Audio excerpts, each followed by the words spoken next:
Hi, welcome into halftime of ETSU versus Wofford. I'm Bijane Jones. I'm here with junior Matthew Pegram.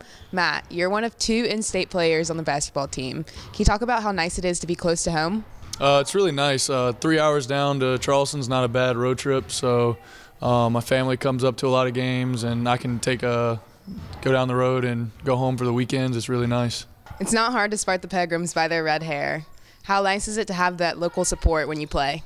It's awesome. Knowing that I have a little fan section every game is awesome. I always have my grandparents at every single game. Parents come to a lot of games, and my sister comes to pretty much every single home game.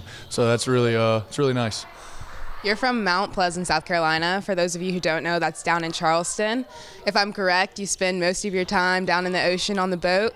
How's that scenery change for you? It's nice, but I'm glad I stay away from the beach and stuff so I can focus on basketball and school. So that was I love it up here, so it's nice that I'm away from the beach.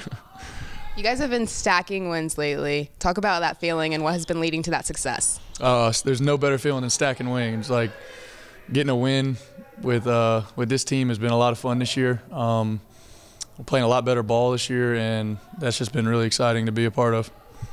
The other night during Chattanooga, you had an amazing dunk going into halftime. What was going through your head?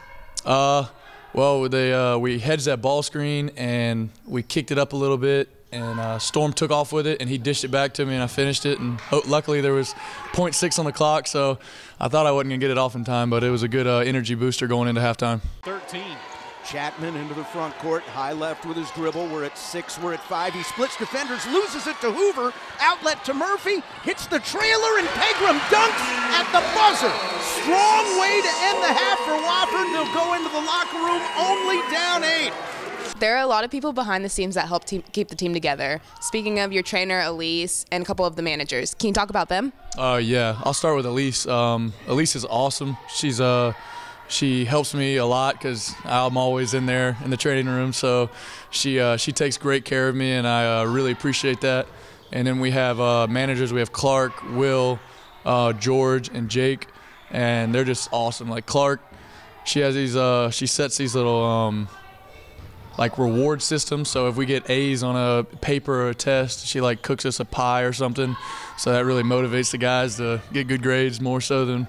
So that's really nice. And Will's in here. He'll rebound. They'll all rebound for you, but Will is always in here, like locked in. He watches film with you, rebound with you, and that's just such a helpful unit.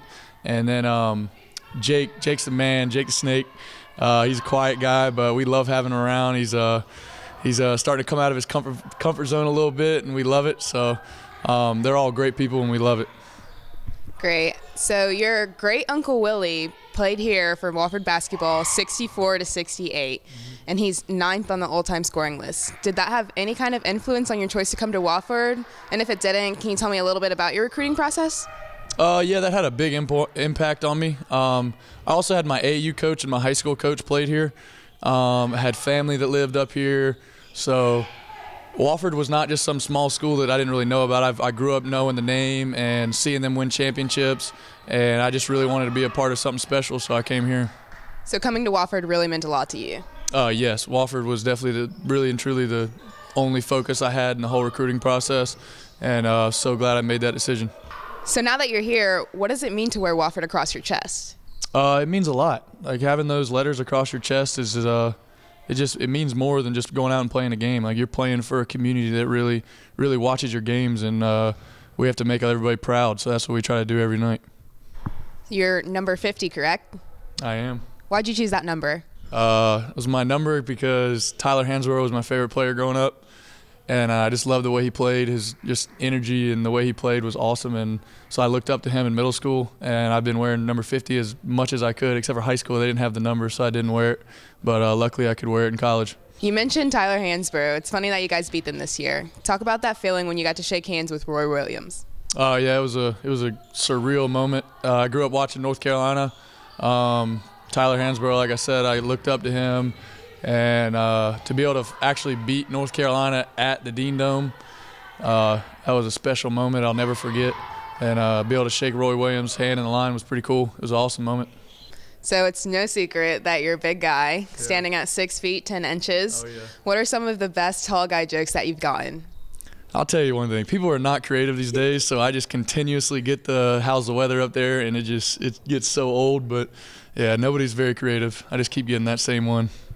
So how is the weather up there? Oh, that's funny, Beach. That's real funny. Just kidding. Anyway, what's your go-to snack when you guys get a big road win? I like to change it up every time. I'm always the last one picking because I try to change it. But definitely for the drinks, I try to go with a chocolate milk, or if they have a good sweet tea there, I get a good sweet tea.